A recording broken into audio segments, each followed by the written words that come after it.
I'll introduce you. Mhm. What do you like? Do you like to be Victoria. Victoria Kim, Victoria. General Manager, Audit New Zealand. General Manager Audit Services.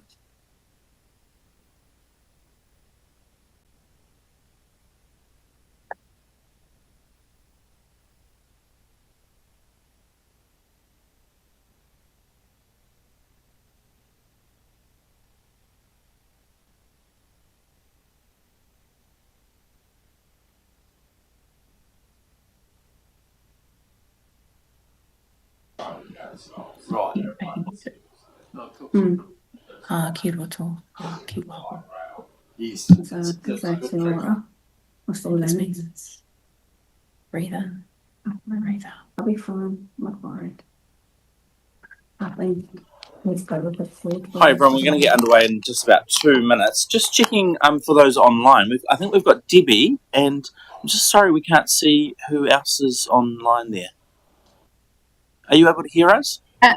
I can hear you very well. It's Debbie Bradfield, and with me I've got Victoria, the General Manager of Audit Services. Thank you so much, Debbie. And do I have Sarah or Jenny also online?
Good morning, everybody, and welcome to today and the final risk and assurance meeting for this term. We will start with our karakia. If we could turn to page 3 of the agenda. Whakataka taho ki te uru, whakataka taho ki te tonga, kia makina ki uta, kia matara ki utai, I tia ki shimaka, he theo, he hoka, he ho, te he mo. Thank you, everybody. So we have a apology from Councillor Proctor for lateness at this stage. He's just travelling to the meeting or may join us online. So if I could move that we just accept that apology for lateness. Seconded by Mayor Burney. All in favour? Thank you. We have no late items. Any declarations of interest? No. We'll confirm the minutes for our meeting of the 6th of August, so that's both the meeting minutes for the Open Committee and also the public excluded. If I can have a seconder for that. Seconded by Councillor Olsen. All in favour? Thank you. We have just the single item today, 5.1, which is our draft annual report.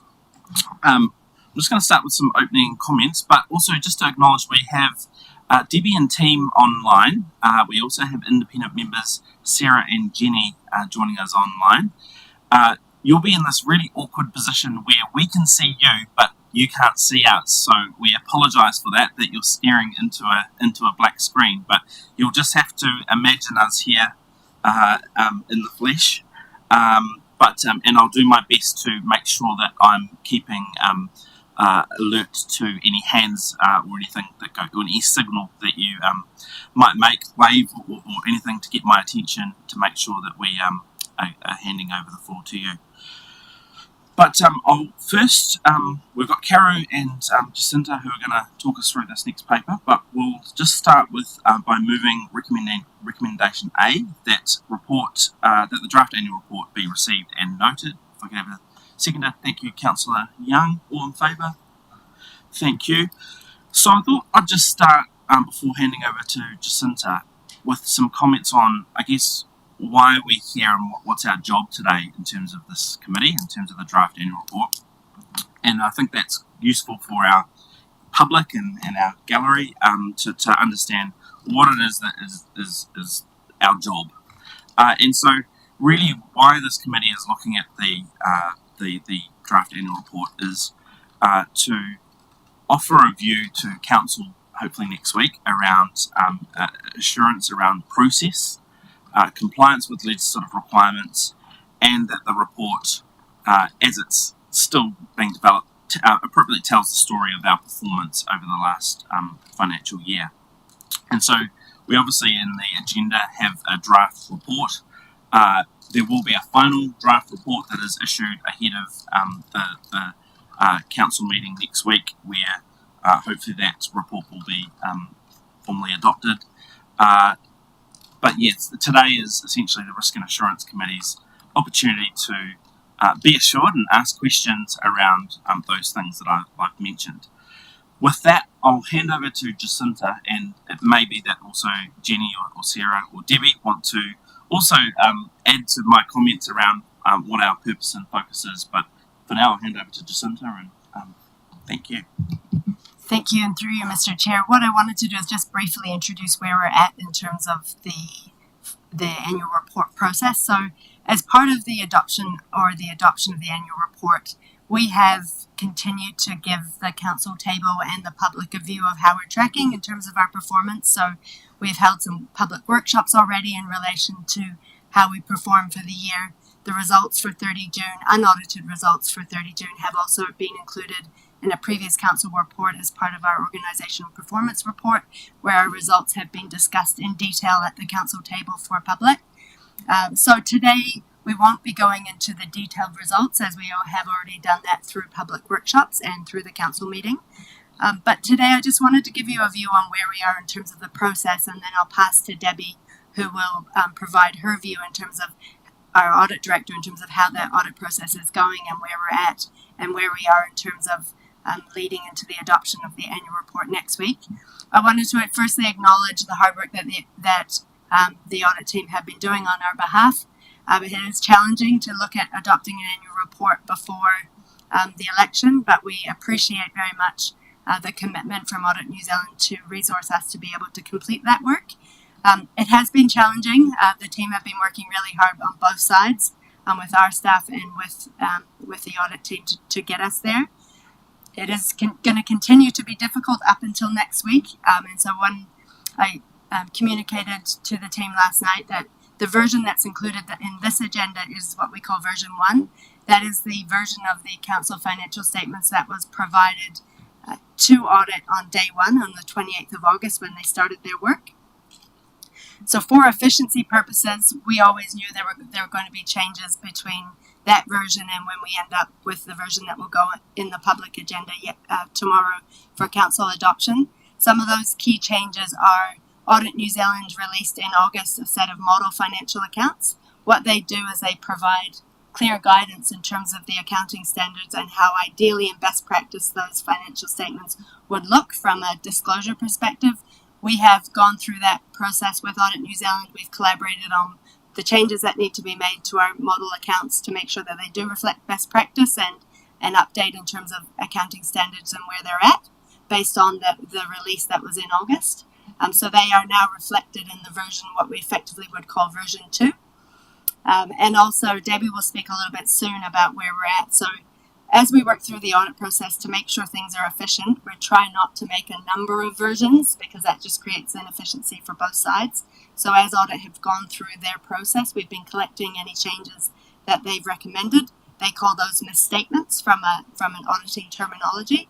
And so this morning or by lunchtime today, those will be collected and they will form the final version 2, which will be released into the public agenda tomorrow. There may be some final changes as they work through their final audit work to get to an adoption next week. And in the council paper that you'll see next week, there'll be a recommendation in there for the mayor and the chief executive to review with audit and adjust any final non-material changes as we work through that process. So that's probably gives a general view of where we're at in the process, but I'll now, if it's okay, hand over to Debbie Bradfield, who'll give you a view from audit's perspective of where we're at this stage. Thanks, Jacinta. So yeah, the floor is yours, Debbie. Kia ora, everybody. Before I introduce myself, I'd just like to introduce Victoria. I have Victoria from our office. She's our General Manager from Audit Services. I'd just like to hand over to herself just to let her welcome everybody and just give a bit of an understanding of who she is and what's her role at Audit. Raurangatira mā, tēnā koutou katoa, kia hiwa rā, tuia te rangi, tuia te moana, tuia te haerenga tangata, ka rongo te pō, ka rongo te ao. He mihi rangatira tēnā koutou katoa, kei te mana whenua o tēnei rohi, mua poko, tēnā koutou katoa, no hea au. He ure hau no te whānau o Hikorangi Wirohia, no tauranga moana a hau, he pōtiki mana wa u nā Ngāitarangi. Ko Wikitoria Wirohia tāku ingoa. Kia ora everyone, good morning. My name is Victoria Wirohia. I am the GM Audit Services at Audit New Zealand. I have the pleasure of working with Debbie on all of her portfolio. And I'm here to awhi not only Debbie and the office, but also Horowhenua, as you sign out your financial statements and annual report. So my role here is to support and answer any further questions that you need to. Thank you, Thank Victoria. you, Victoria. Yeah. So just to highlight where we are at and how things are going, I think it's important just to take a stance back and just saying is this year did present some challenges.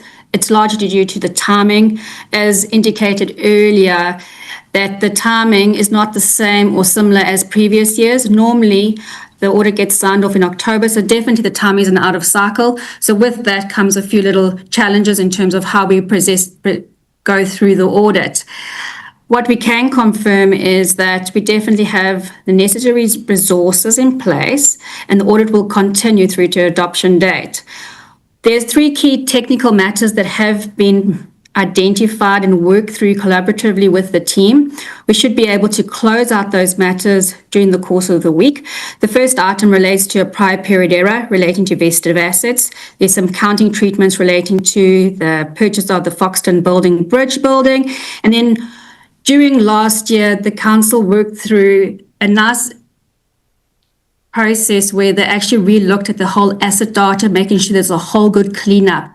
So they've taken on board what was previously discussed from the auditors. They've worked through collaboratively. With that, there's some adjustments which we're just working through to make sure we've plotted them in the right place and dealt with them appropriately, which resulted us in going through to make sure we've got the right desired result. With this, we've been quite open in the communication. We've worked quite well. So you will see that these type of disclosure and adjustments will flow through in the next set of financials that you actually review. In parallel, the finance team and us, we have a plan. We're working well together in terms of the key outstanding sections to make sure that we're able to adopt on the desired date early next week. That's all from my side. Any questions? Thank you, Debbie. I'll just hand back to Jacinta and then I'll open the floor to the committee for questions. Thanks through you, Mr. Chair, and thanks, Debbie, for that. I just wanted to give a little bit more around those 3 items that Debbie discussed. So the first one, vested assets, that arose where essentially when council signs off 224 certificates, that's when we recognise the vesting of the assets. In this case, we have identified, and the team are working on, across the council are working on some process improvement to make sure that all 224s are recognised. The vested assets associated with those 224 certificates are recognised in the correct year. What we identified through the process where there were some that were vested in 2024 that ideally would have been vested in 23-24. So that's a change of timing in terms of the year that it's recognized in. And we also identified some more that were vested assets associated with 224 certificates for 24-25 year that should have been recorded this year. So just to acknowledge that's the description on those. Let's just ask a quick question on that, sorry. So we obviously have our vested assets policy, and so is that what you're talking about capturing this for the future is a procedure change, or would that be reflected in the policy to confirm the position or methodology? It's very much a process change. So it's making sure we've got that full completeness each year. So we've acknowledged that, and the team are well placed to deliver on that going forward. Yeah. And in terms of the Foxton Bridge building, that's more of a technical accounting treatment. The values there's no issues with the value in the books. It's more about technically how it's treated for accounting purposes. And the last one is around, so in the prior financial year, we did heaps of work on the water assets. They were all brought into the IPS asset management system, and any necessary changes were done in the last financial year. This year, the real focus was on our property, plant and equipment and land and building assets, and making sure nothing was in a spreadsheet any longer and everything was in that core asset management system. So as a result of that, there were some adjustments made to ensure there was full alignment.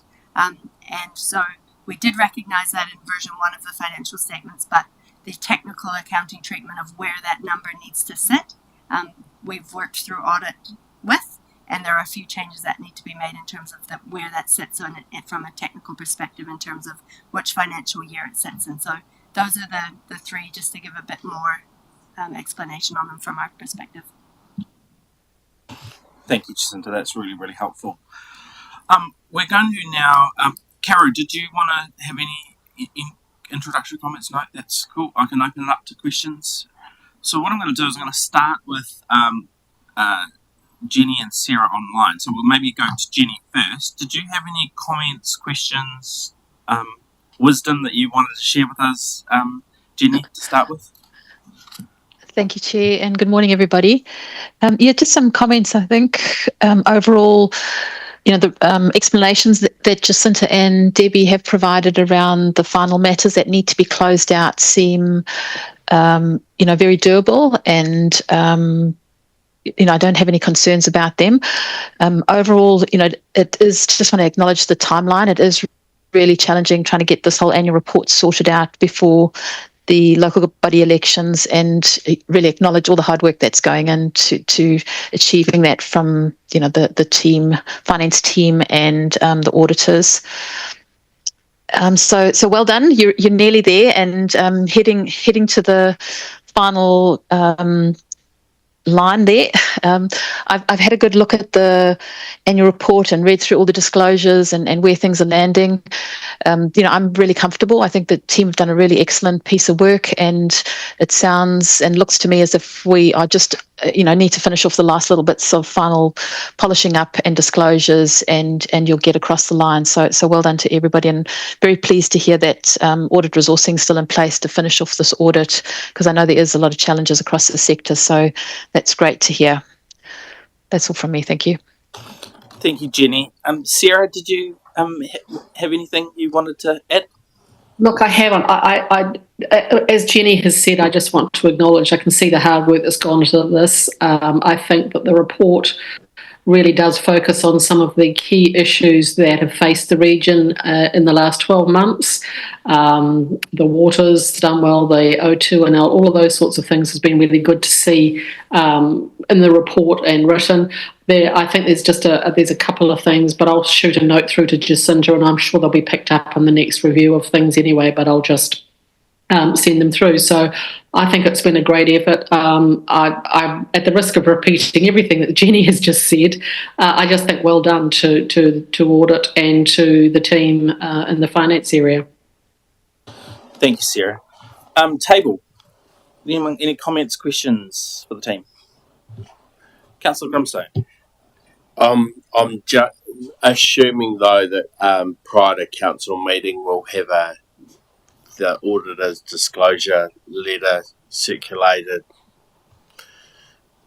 How quickly before council meeting will that come out? And I'm quite keen to get an idea from the auditors around the number of items that they are at this stage comfortable looking at closing off, and whether how many items at this stage they're looking to introduce, given that it's those actions and items that drives a number of our work streams moving forward as well.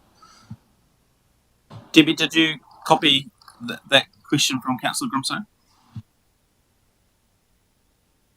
Sure, from the questioning, what exactly question he's asking. Is he asking relating to where we are in terms of the audit, or is it when are we going to basically be expected to deliver on the audit report? So I just wasn't sure in terms of the questioning. Yep, so I'm wanting to understand the timing on when that audit report is going to then be disclosed to council. And I'm also interested to understand on trend how many items will be closed off as being completed, and how many new actions at this stage are potentially going to be opened as a result of this audit process. Yeah. Just clarifying, the management letter is what I understand Councillor Grimstone is referring to there. Okay, so from our side is the audit report will be issued as soon as the audit work has been completed. As indicated earlier, the audit will run basically till the last wire, if that makes sense. As soon as the audit's completed, we'll send through that to make sure, because we need to make sure we've landed in the right place and also made the right decisions in terms of any disclosures. So we'll probably be expecting to get it basically the day before or just before the adoption meeting. We will be issuing a management report, a detailed management report with any findings that within a day or two of the adoption.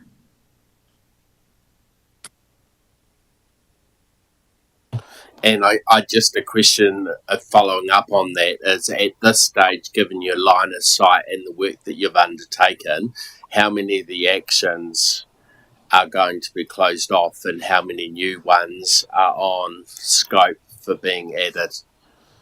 So from my understanding, there are some of the prior year findings that have been closed, but as we work through the audit work and we finalise things, we'll be making a definite decision in terms of where we are at. I think maybe it's important for the finance team to comment in terms of the work they have done in that space relating to the audit commentary in terms of our findings. I think they are best placed at this point in time to comment on that. Jacinta, did you? Sure, through you, Mr. Chair. So in terms of the comments that have come through the Risk and Assurance Committee consistently throughout the year, we have tracked really well in terms of closing things out, and we continue to do so.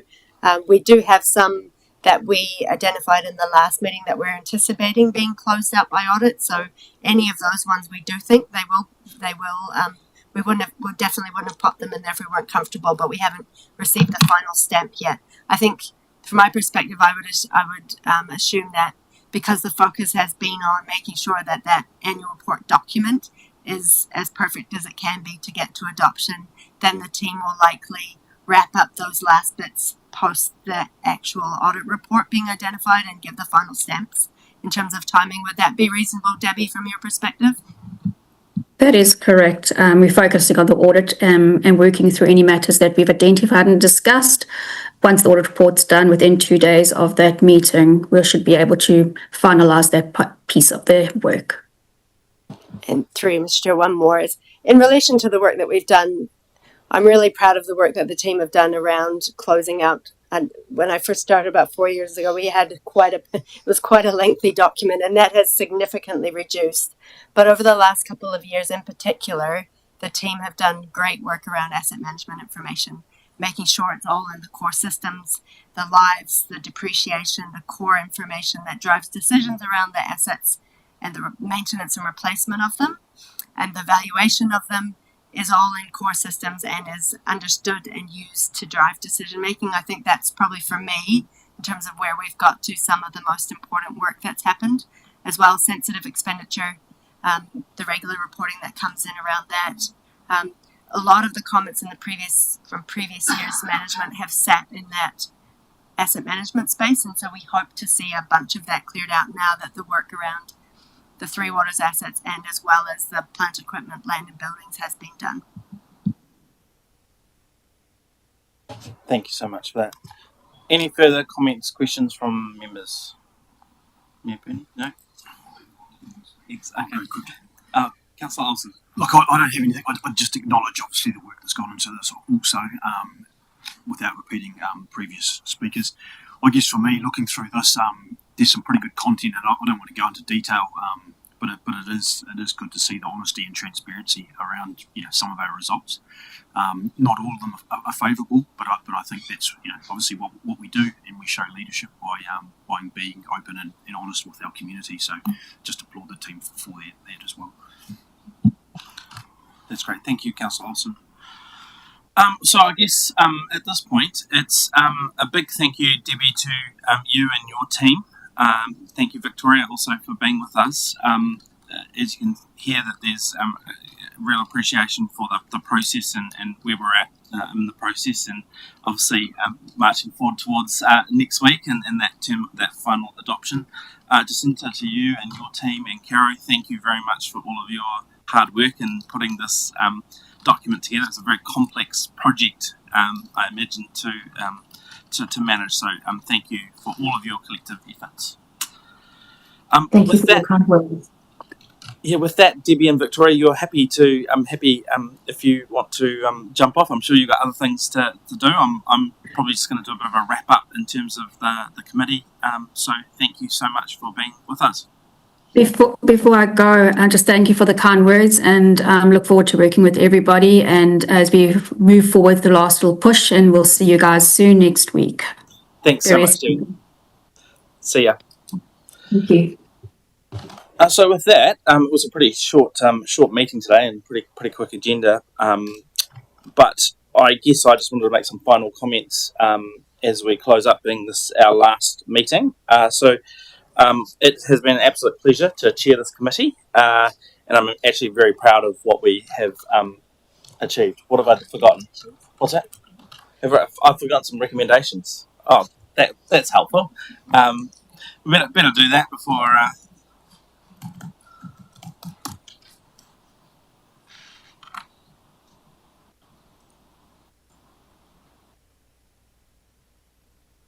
Actually, we don't. Yeah, we did that at the beginning. Yeah. Received a note.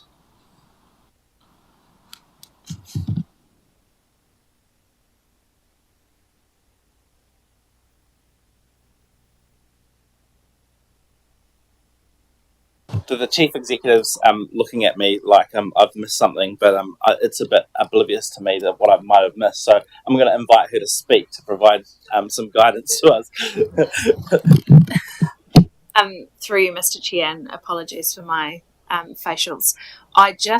So obviously the timing, because we don't have the fully audited report in front of Risk and Assurance Committee today. You've heard from our auditors that obviously it's going to come right to the wire, and I know that you've noted receipt of the report, but typically in this situation the Risk and Assurance Committee would offer some recommendation to Council. If we think back to the terms of reference around the Risk and Assurance Committee, your role is about giving Council assurance that, so I'm not saying you need to, and apologies, that's an oversight in the report in front of you, but it might be something the committee wants to consider. What I'm thinking, this is my current thinking, is that next week at the council meeting, on behalf of the committee, I would essentially make those representations that it's been considered by the committee, that there weren't any concerns or anything raised in terms of process compliance, anything in terms of that completeness of the performance story. But if your recommendation is that we should be capturing a recommendation today so that it can be captured in the report that then is released to council, I'm happy to entertain that. Yeah, through you, Mr. Chair, I think for completeness, because this will come through as proceedings from Risk and Assurance to Council, whether it's a resolution or whether you're noting something directly in the minutes that the table supports, I think that is important. Did you have some draft wording for us, or do you want me to? Oh, Grayson's already onto it.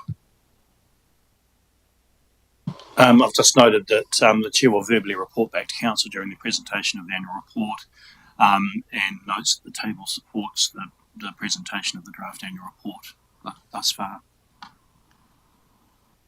Is there people comfortable with that wording? Right, well, I'll move that. Is there a seconder for that? Councillor Olsen. All in favour? Thank you. Thank you, Monique, for that helpful intervention. So with that, we will conclude our consideration of item 5.1, and I just wanted to have some final wrap-up comments in relation to the committee. So that was just acknowledging, and that I'm very proud of the work that this committee has done over the last 3 years. I think our work has really strengthened some of those key components of integrity, transparency, and accountability of council operations. We have asked some pretty tough questions and embraced some challenges, and always kept our wider community's best interests at heart. Wanted to thank the Mayor personally for him having confidence in me as chair and giving me this role. I really appreciate you giving me that support. Thank you to the committee members for all of your collaboration, questions, participation. It's been really valuable, and I've really valued the conversations we've had, particularly around risk. I think there's been some really great conversations. A special thank you to our independent members.